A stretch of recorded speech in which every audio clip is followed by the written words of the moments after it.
Joyland, la revolución del podcast presenta. Good boy.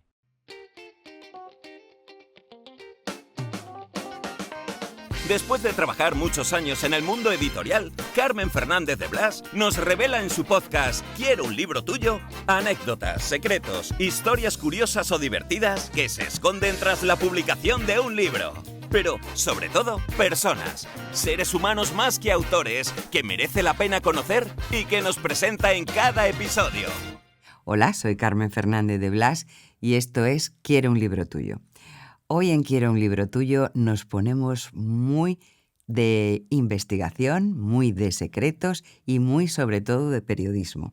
Me acompaña Melchor Miralles, un periodista de los que yo creo que ya no quedan, que ha vivido muchísimas historias que hoy quiero que nos cuente y que nos va a hablar del periodismo de investigación. Aparte es una persona que yo aprecio mucho, que le he publicado varios libros y con el que creo que tenemos mucho temita que cortar y que contar. Así que gracias por estar aquí, Melchor. No, gracias a ti, Carmen. Es un honor estar con mi editora favorita y con una amiga como tú.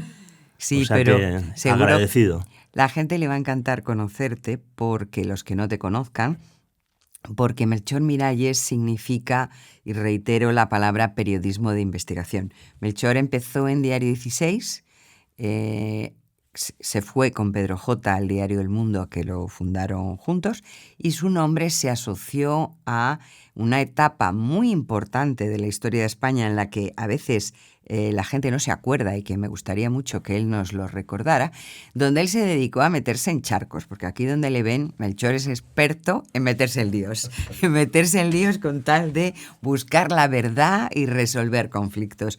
Por ejemplo, uno de sus hitos en esa época fue descubrir y ahondar y profundizar en lo que era el GAL. Muchos de nuestros escuchantes seguramente no saben lo que eso fue. Me gustaría que lo contaras un poco, Melchor. Bueno, los GAL fueron un caso sin parangón en ningún país democrático de terrorismo de Estado, en el que incurrió el gobierno de Felipe González. O sea, los GAL eran una organización terrorista financiada y organizada por el gobierno de España, con Felipe González de presidente y José Barrenuevo de ministro del Interior, que asesinaron a 29 personas, secuestraron a un anciano viajante de comercio y fue un caso que había que investigar y al que yo dediqué 13 años de mi vida.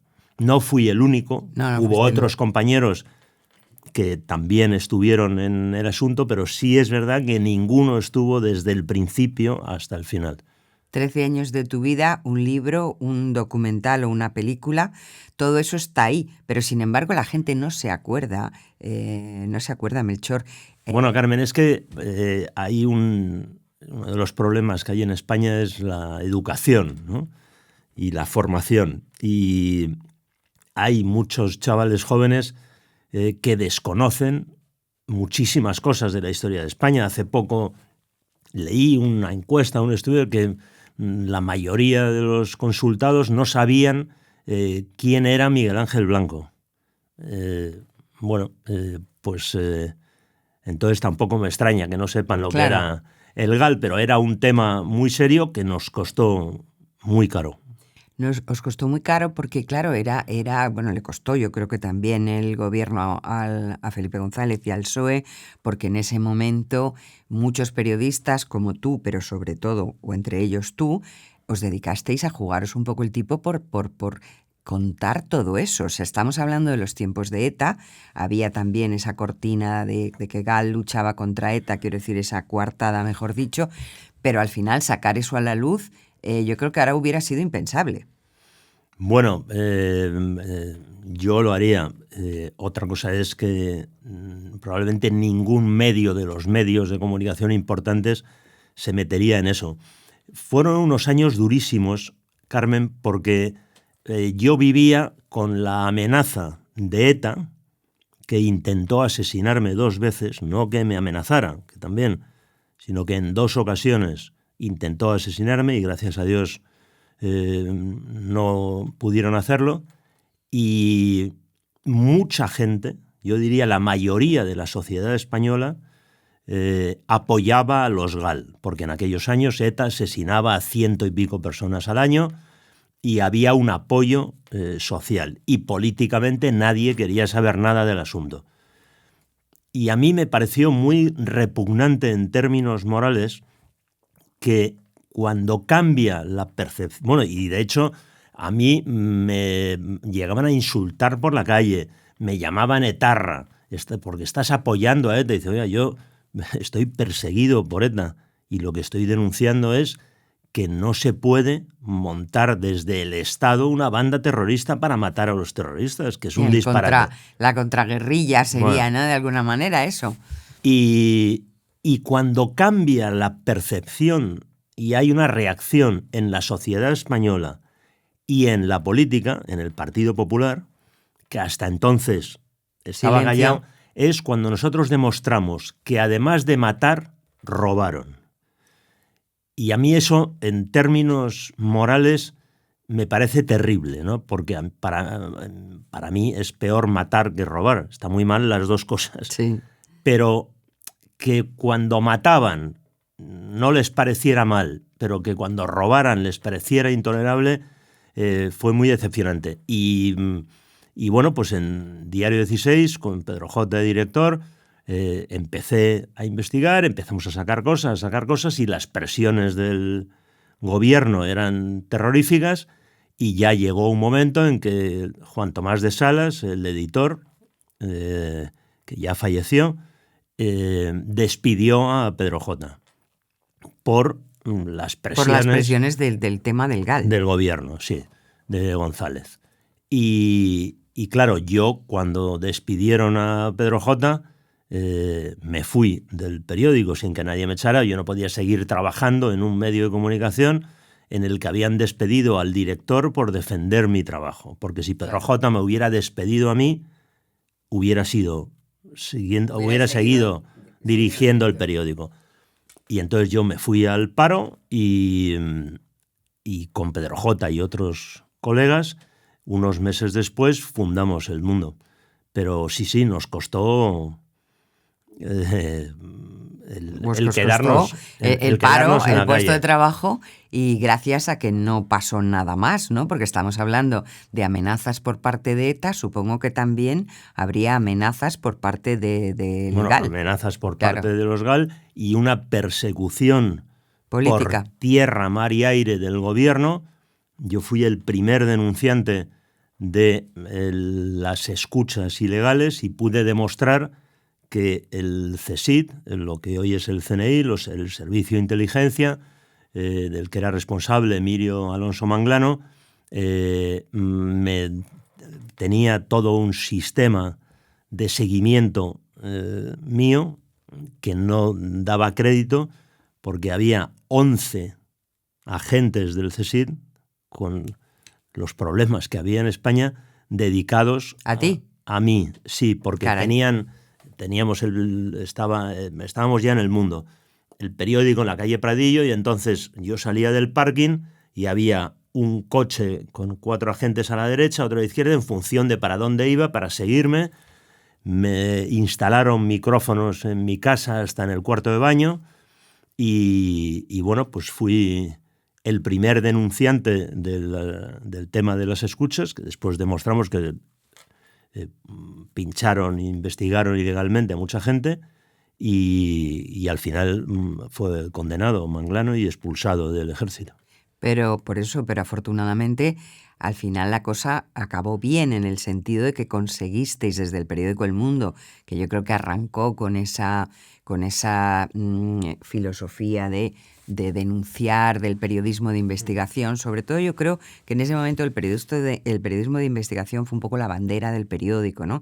Y entre esos lo del GAL, y conseguisteis que saliera a la luz, conseguisteis sentar en el banquillo a Medo y a otra gente, y bueno, al final, digamos, acabó bien.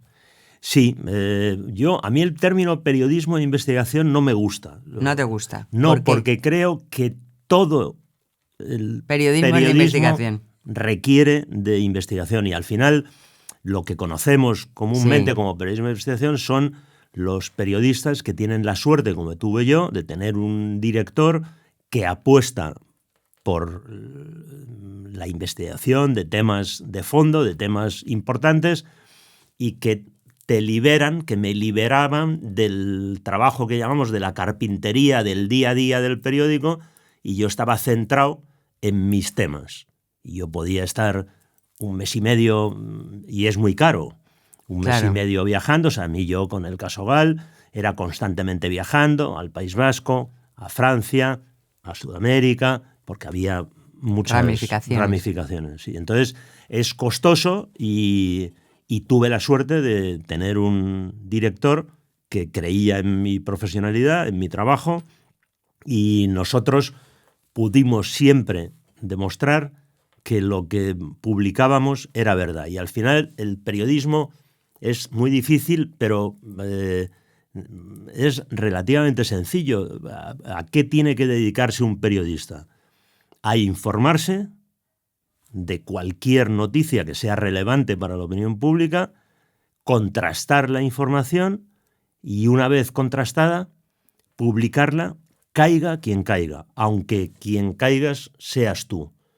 Porque los periodistas, Carmen, cuando estamos ejerciendo nuestro oficio, antes que estar haciendo uso de nuestra libertad de expresión, que la tenemos como todo el mundo, somos depositarios o intermediarios de un derecho que no es nuestro, que es el derecho de los ciudadanos a recibir información. Y desgraciadamente, en muchas ocasiones, hay periodistas que comercian con la información. Yo siempre digo que yo hoy, que soy pobre de solemnidad, sería multimillonario si hubiera dedicado mi vida a no publicar todo lo que he publicado. Ya, claro, pero con eso estás diciendo mucho. Y estás diciendo mucho a favor del periódico en el que has trabajado, y estás diciendo mucho en lo que pasa hoy. Es cierto, yo creo que las exclusivas, porque al final lo que tú estás dando es una exclusiva porque te has centrado en una investigación, la publicas y la gente se queda boquiabierta. Cosa, últimamente, esto es muy complicado. No, ha desaparecido. Ha desaparecido. Hoy en día el periodismo es sobre todo propaganda. A mí me parece muy deprimente y muy triste la situación del periodismo ahora mismo. Bueno, quizá porque los políticos al gobierno de turno, con su publicidad y sus cosas, pues digamos, tienen comprados a los medios, ¿no? Sí, pero después, Carmen, eso que es así, que con la publicidad institucional y la no institucional de las grandes corporaciones, los medios dependen de ellos, pero yo al final siempre digo que está en cada uno el aceptar. O sea, que hay presiones en el periodismo. Yo he tenido muchísimas presiones. Jamás he cedido a una presión. Y creo que lo más importante para un ser humano, al menos para mí, es la dignidad. Yo no soy ejemplo de nada, pero yo en Diario 16, Juan Tomás de Salas, cuando yo le dije, oye, has despedido a PJ, yo me voy, me dijo, no, y me hizo una oferta estratosférica, me triplicaba el sueldo que yo tenía y me decía, Emilsori, te dedicas a hacer reportajes para el suplemento dominical, un chollo. Claro, o sea, vas a vivir, una cosa de vida, de estilo de vida como fenomenal. Un cura, vas a ganar pasta y tal. Sí. Pero tienes que olvidarte de los GAL. Y yo le dije no. Y me fui al paro. Eso es la dignidad. Sí. Y por lo Sin tanto duda. es verdad que los medios no, pero también a mí me sorprende que no haya periodistas que se rebelen Ya, te entiendo. contra esta situación. Porque los periodistas pueden hacer más de lo que hacen. No es solo responsabilidad de las empresas. Tienes razón. Es verdad, quizá hay una cultura ahora muy acomodaticia y que a lo mejor en tu caso, y yo creo que también hubo una época en que otras personas se hicieron, no te digo igual que tú, pero había ese pronto de decir, bueno, no puedo entrar por ahí. Y ahora yo creo que la gente ni se lo cuestiona. directamente. Ni se lo cuestiona. Ese es el tema. La cosa es que tú te vas al mundo, te dedicas a seguir metiéndote en líos, que es como ya les he dicho, la es que especialidad de Melchor. En el mundo nosotros siempre decíamos... Estabais en líos. No, el mundo fue un paraíso. O sea, yo tengo la suerte de haber trabajado en el diario 16 bueno, que fueron unos años maravillosos hasta que nos tuvimos que ir, y después de ser fundador de un periódico que es de las cosas más bonitas que se pueden hacer en la vida, y nosotros decíamos siempre, el diario 16 era el periódico que podíamos hacer. El Mundo es el periódico que queremos hacer. Y el Mundo fue un exitazo, ¿por qué? Sí. Porque no parábamos de sacar noticias relevantes, especialmente de denuncia de casos de corrupción, del terrorismo de Estado, o sea, de informaciones relevantes que el resto de los medios no publicaban. Y ese fue nuestro éxito, que no le debíamos nada a nadie, que no aceptábamos presiones y en muchas ocasiones hubo presiones, perdimos cuentas publicitarias importantes porque se nos dijo o dejáis este tema o esta empresa, de las más importantes de España, corta la publicidad y decimos, pues que la corten. Yo creo que esa época es la más romántica para el que quiere ser periodista. Ese ejemplo que tú estás contando, esa época del Mundo, es la época deliciosa, cuando alguien puede luchar contra lo que sea, la corrupción. No, y después, Carmen, que estábamos todo el día en la calle. Yo hoy, cuando entro, que ya son pocas ocasiones porque estoy jubilado y hago mi vida e investigo mis temas, cuando entro en alguna redacción de un medio de comunicación me deprimo, porque veo es como todo el mundo mirando el ordenador, como un ministerio y es un ejército de personas ahí tecleando en un ordenador y a eso se resume su actividad y nadie habla y dices, oye, pero aquí nadie sale a la calle, que es donde están las noticias. Y después, esto es una broma, pero que, o sea, yo recuerdo la redacción de Diario 16. En la redacción de Diario 16 había vida, se gritaba, se fumaba, se bebía, y entrabas y era como un terremoto permanente, había actividad, la gente entraba, salía, estábamos en la calle para encontrar noticias. No ya noticias exclusivas, para contar lo que sucede, hay que salir a la calle. Si no sales a la calle, y hoy en día están todos, que si Twitter, que si no sé qué, que si Google. Sí, es una vida virtual y no es una vida de calle o una vida real. Sí, deprimente. Y yo entrar en una redacción en la que no se oye una mosca, nadie habla, todo el mundo con el ordenador, me parece una cosa deprimente, pero claro, así están los medios. Claro. Bueno, la cosa es que tú en el Mundo estuviste fenomenal, pero llega un momento que dentro del Mundo te dedicas a montar la televisión del Mundo. ¿Eso por qué fue? Bueno, pues mira, eso fue las cosas de la vida. Yo me fui a dirigir el Mundo del País Vasco, que estaba en una situación complicada y tal, y me pidió Pedro J. que me fuera yo al País Vasco para intentar levantar el periódico y tal. Bueno, entonces yo me fui con la idea de estar ahí un año y me instalé en Bilbao y el periódico mejoró y llegó un momento, cuando yo llevaba 4 años ahí, que yo veía que no había forma de salir del País Vasco, ¿no? Y entonces dije, yo siempre he querido en la vida, cuando quieres algo de una empresa, tú no puedes ir a un sitio a decir dame algo, tienes que ofrecer algo, ¿no? Y entonces pensé, el futuro está en el audiovisual y el Mundo no tenemos nada en el audiovisual. Y entonces les planteé a Alfonso de Salas, hermano de Juan Tomás, y a Pedro J. Les dije, oye, yo creo que el grupo necesita tener presencia en el mundo audiovisual. Y como no tenemos, que después la tuvimos, una cadena de televisión, pues lo que hay que hacer es montar una productora de contenidos. Y entonces les pareció interesante. Y dije, oye, me quiero ocupar yo. Y dice, ¿pero tú tienes experiencia? Yo digo, ninguna.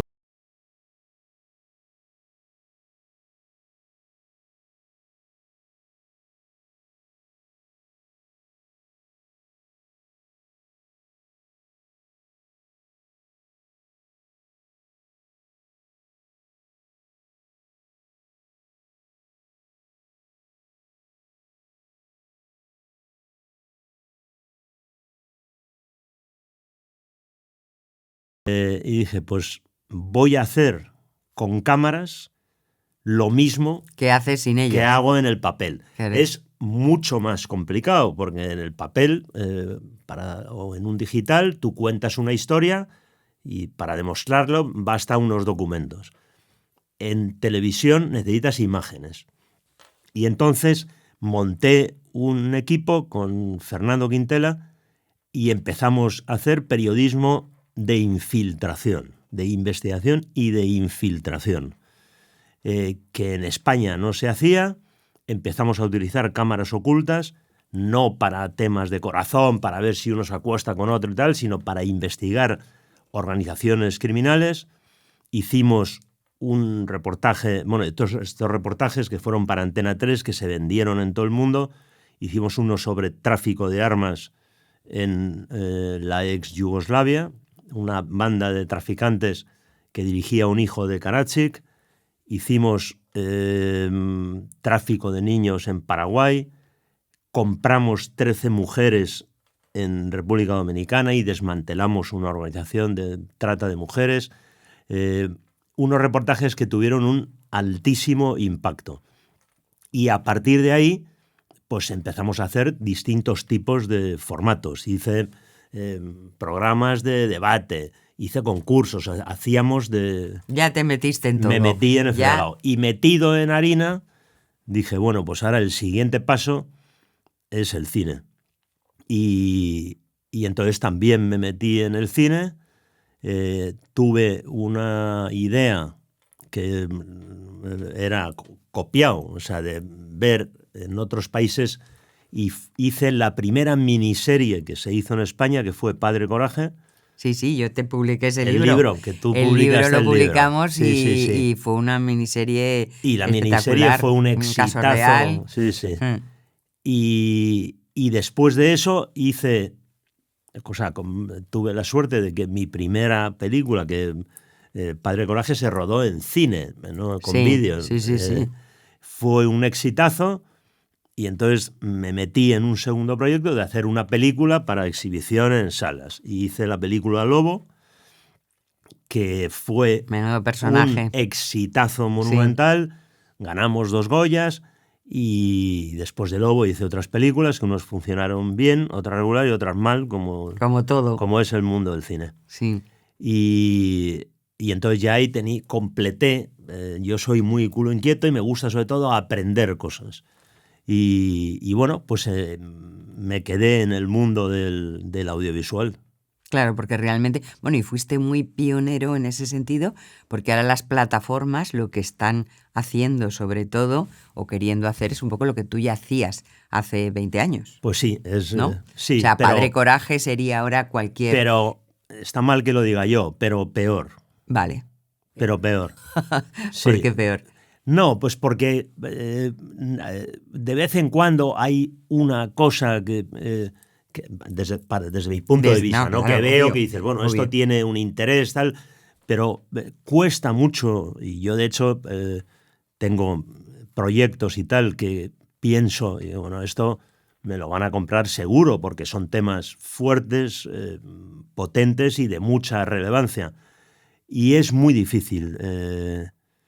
Las plataformas y las cadenas están en general en otra historia. Y el bueno, quizá no son tan valientes, te refieres a cómo no son valientes. En ese momento se asustan en cuanto son temas que pueden afectar a políticos, a gente relevante. Es más políticamente, estamos en todo en lo políticamente correcto, ¿no? Y entonces no líos, claro. Y entonces, bueno, el caso es que tú te metes en este fregado y con un éxito bárbaro. Yo recuerdo lo de Lobo, que a mí es un personaje que me apasiona y que habéis escrito muchos periodistas de él, pero creo que sigue siendo un personaje curiosísimo, o Paesa, que es otro personaje que a mí siempre me ha apasionado. Pero luego montas tu productora Cuerdos de Atar. Cuerdos de Atar. Sí, yo monté la... ¿Qué títulos tienes tan buenos? Me encanta. Bueno, Cuerdos de Atar es llevo buenísimo. aquí tatuado el logo que tenía la productora. Sí, una aventura maravillosa que se estropeó, pero bueno, en la que yo pensé que iba a ser mi último trabajo, mi jubilación con mi empresa, sí, pero tuve 2 socios, metí a 2 socios en la empresa que me hicieron una 13-14 y me quedé sin empresa. Y me dio pena porque lo pasamos muy bien, nos fue muy bien, montamos una web impensable hoy y que desde el punto de vista empresarial era un poco disparate porque no generaba ingresos, pero que nos servía un poco de plataforma para vender y tal, y una página se llamaba Sin Filtros, que eran reportajes de vídeo, reportajes cortos, no documentales, reportajes cortos de 30, 40, 50 minutos y que funcionaba muy bien, pero que no nos generaba ingresos. Y después ganábamos dinero haciendo otras cosas, ¿no? Con los documentales o con las películas o lo que fuera. Bueno, pero eso nunca puede acabar contigo porque tú sigues dando guerra a pesar de los pesares. Bueno, a pesar de que soy ya un abuelo jubilado. No, pero primero jubilado porque tú quieres, porque tienes una marcha. No, pero sigo Claro.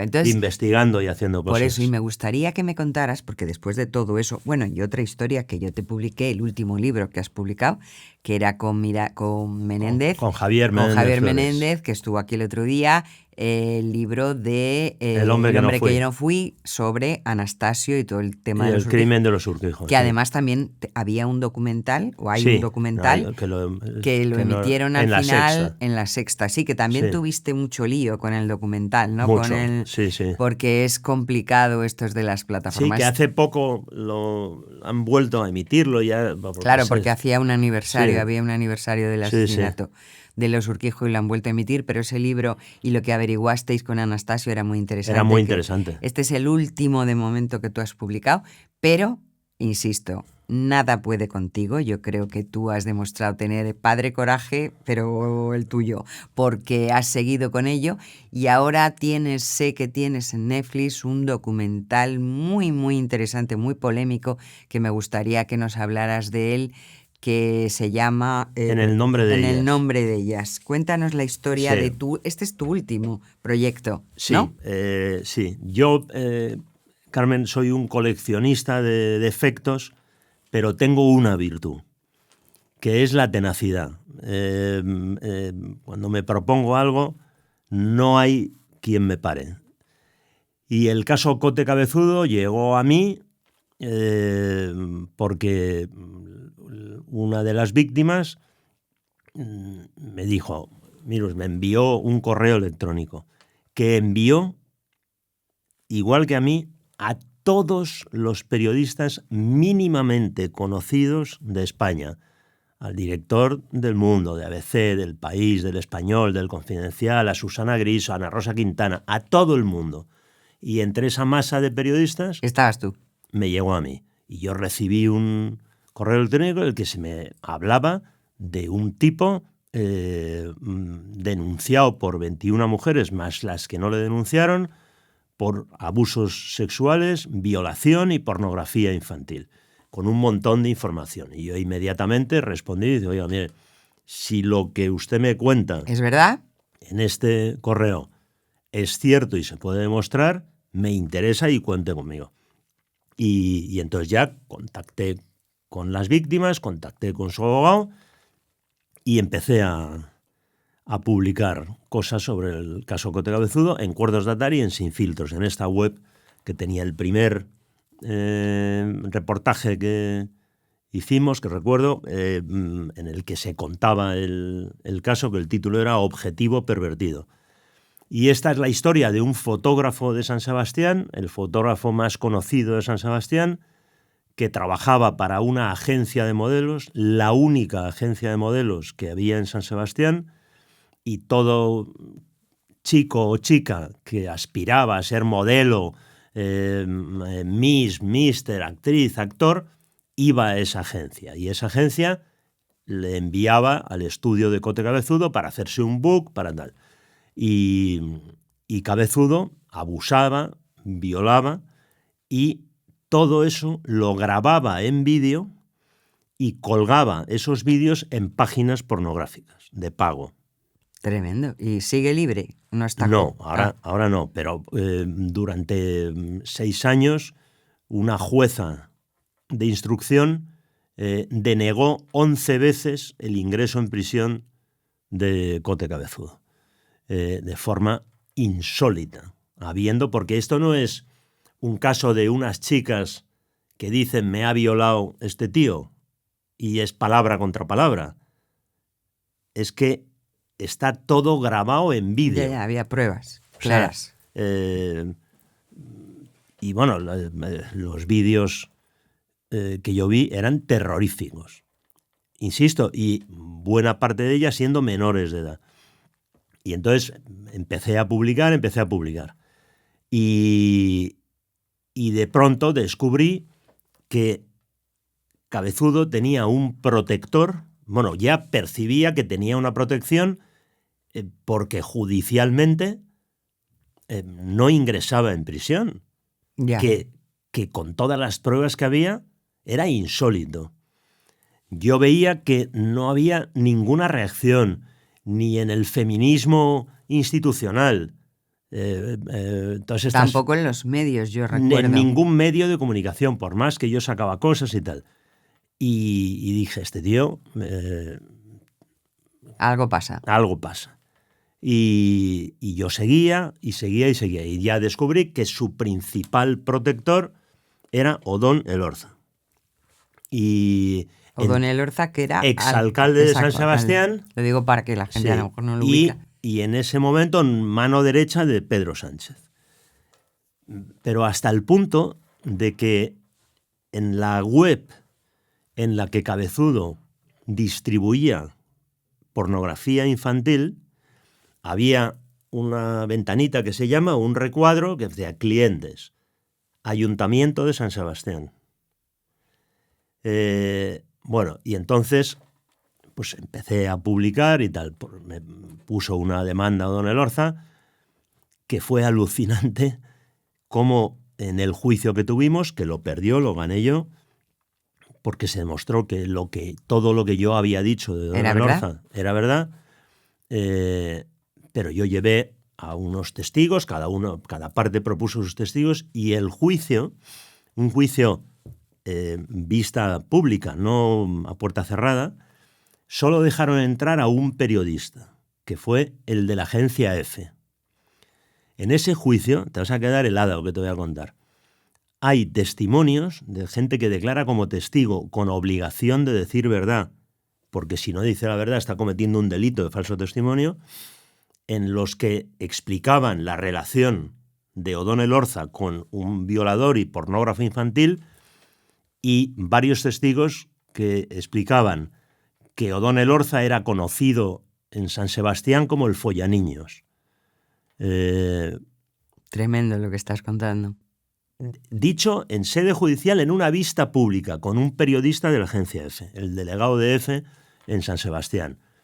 Y testimonios de gente que decía que la Guardia Civil abrió unas investigaciones sobre el tema de Odón Elorza y los menores y que recibieron una orden de arriba de no investigar nada.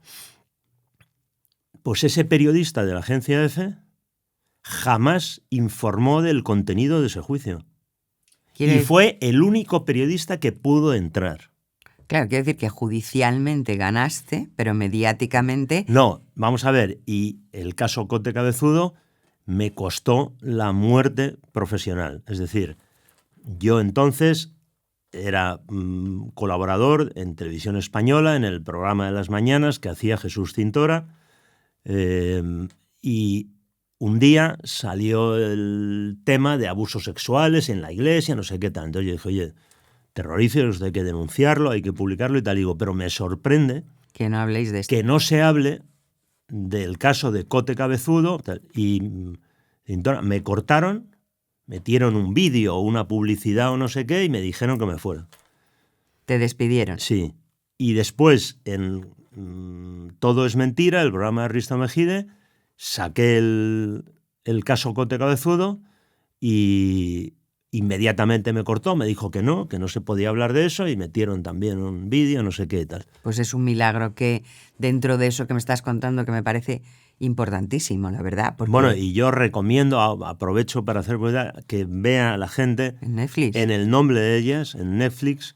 O sea, Netflix fue muy valiente entonces al comprarte ese documental. Sí, la historia de ese documental también tiene tela. Nosotros le vendimos, yo hice el documental con una productora que se llama Señor Mono, y le vendimos el documental, que eran 4 capítulos, a Disney. Para nuestra sorpresa, pero Disney, que había lanzado su nueva plataforma, sí, Star, ¿no? quería contenidos no solo infantiles, ¿no? Y les pareció terrorífica la historia y tal. Entonces nos compraron el documental carísimo, porque producir bien es caro. Entregamos el documental, 4 capítulos, entusiasmados. Durante toda la producción iban supervisando cada paso que dábamos, como es habitual. Lanzaron la fecha de emisión, que era el 26 de noviembre de 2022. Distribuyeron ellos, su departamento de prensa, el documental a 30 periodistas que escriben de esto en todos los medios, y el día antes del estreno nos dijeron, oye, no lo vamos a estrenar y os podéis quedar con el documental. Es decir, que palmaron pasta, muchas decenas de miles de euros. Y entonces, con ese documental hecho, nos fuimos a Netflix. Y Netflix, desde el primer momento, nos dijo, nos interesa, y solo nos pidió, con buen criterio, por cierto, que en vez de 4 capítulos lo dejáramos en 3. Y nos dijeron, no entramos en el contenido, no queremos quitar nada. Es un tema que creemos que va a funcionar y a nosotros nos funcionan mejor 3 capítulos que 4. Y bueno, fue un poco faena porque hubo que remontar todo el documental, pero quedó mucho mejor en 3 de lo que estaba en 4. Y se estrenó en Netflix, donde está funcionando fenomenal, porque es una historia durísima, pero que está contada sin búsqueda de morbo, donde varias de estas víctimas dan la cara y salen con su cara explicando el asunto, donde hay infinidad de imágenes de sede judicial, hay momentos en el juzgado en el que se ve el trato que le daba la jueza instructora a las víctimas cuando iban a declarar, que varias víctimas dicen, me he sentido más violada por Ana Isabel Pérez Asenjo, la jueza instructora, que por Cote Cabezudo. ¡Qué barbaridad! Bueno, pues yo creo que...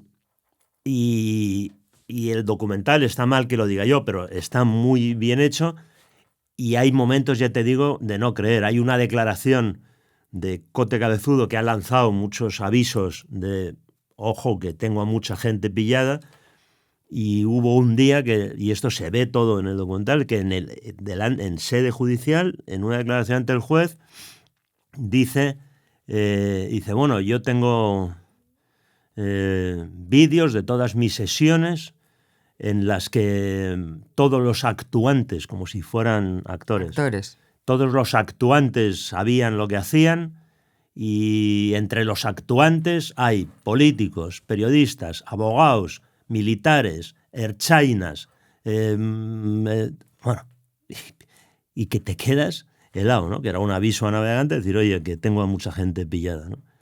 Y bueno, un caso de tal gravedad, probablemente Cote Cabezudo es el mayor delincuente sexual de la historia de España. ¿Está en la cárcel? Sí, bueno, después de 11 peticiones de ingreso en prisión, el abogado de las víctimas denunció a la jueza. Y la audiencia de San Sebastián la apartó a Ana Isabel Pérez Asenjo, la apartó del caso por no cumplir con su obligación de meterlo en la cárcel, de investigar adecuadamente y tal. Y pasó el caso a otro juzgado, curiosamente era una mujer, y pasó a otro juzgado de un juez que a los 7 días de recibir la causa ordenó el ingreso en prisión de Cote Cabezudo. terminó la instrucción del sumario, se celebró el juicio y fue condenado. Y ahora está cumpliendo condena. Pues que en el juicio de Cote Cabezudo, otra que es increíble, que yo imaginaba, digo, bueno, del juicio en San Sebastián, que duró un mes y pico, 2 meses, ¿no, doctor? No, 3 meses. Yo imaginaba, bueno, el revuelo que iba a haber ahí, porque esto en San Sebastián lo sabía todo el mundo. Lo de Cote Cabezudo lo sabía todo el mundo. Y cuando yo llegué ahí, yo llevo muchos juicios a mi espalda de todo tipo de casos. Y un caso de este tipo pues despierta el interés de la gente, audiencia pública. Excepto las sesiones en las que se proyectaron los vídeos, que eso era puerta cerrada, el juicio era audiencia pública. ¿Sabes cuánta gente había en la sala? Nadie. 0. Claro. ¿Sabes cuántos periodistas había en la sala? Sí, me has dicho el de la agencia F. No.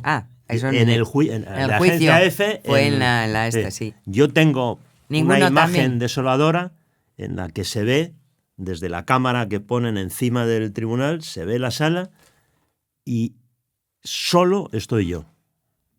Muy bien, solo ante el peligro, querido Melchor Miralles. Sí, no, pero me resultaba muy deprimente. ¿eh? Sí, no, muy es muy deprimente. duro, muy tremendo lo que estás contando.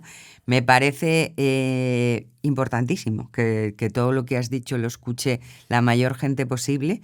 Me parece terrible que te hayan despedido de los programas por hablar de este tema. Bueno, me han despedido de los programas, que eran de lo que vivía, sí. Y me han cerrado las puertas de todos los medios. Bueno. Y entonces tuve que montar un digital que se llama It Magazine, donde sigo sacando informaciones, que es insólito que ningún medio las recoja y se sume a investigar y tal. Las últimas, que no son poco relevantes, que Juan María Arzac, afamado cocinero de San Sebastián, acudía al estudio de Cote Cabezudo, con el testimonio de 2 mujeres que decían, cuando llegamos allí, que te desnudes, que no sé qué, y de repente aparece Arzac, y que Cabezudo les dijo, dice, bueno, es que el cocinero, este amigo mío, le gusta venir a mirar. Tremendo. Yo llamé antes de publicar esto a Arzac, y fue muy significativo porque me decían, no puedes publicar esto. Y digo, oye, yo no te digo a ti lo que tienes que cocinar y esto lo voy a publicar, tengo 2 testimonios. Y entonces me dice, no, pero... Y entonces le digo, pero Juan Mari, ¿tú conocías a Cabezudo? Y dice, bueno, pues de verle por la calle le conocía a todo el mundo. Y me dice, pero yo no iba a las fiestas de los conociditos. O sea, que allí se sabía todo, pero yo no nadie iba a hablaba las fiestas de de los conociditos. Es decir, que todo el mundo sabía lo que había. Y después publicado que Jorge Fernández, presentador estrella de A3 Media, La Ruleta de la Fortuna, un documento, un decreto de la Fiscalía de San Sebastián en la que, a partir de unas imágenes que entrego yo en la Fiscalía, en las que aparece Jorge Fernández, mayor de edad, con una menor de edad, en imágenes que constituyen, según el fiscal, no según Melchor Miralles, según el fiscal Jorge Armando Bermúdez, delito de pornografía infantil, prescrito. Ya, por el tiempo. Porque hace prescrito tiempo. Por el tiempo. Pero, y en las que el fiscal describe que Jorge Fernández, 27 años cuando se hizo esa foto, con una niña de 15 años, que está agarrándole, esto lo dice el fiscal, que está agarrándole el pene con lo que parecen restos de una eyaculación. Tremendo. Tremendo. Esto se publica, nadie, bueno, en Twitter ha habido mucho revuelo y tal, pero nada.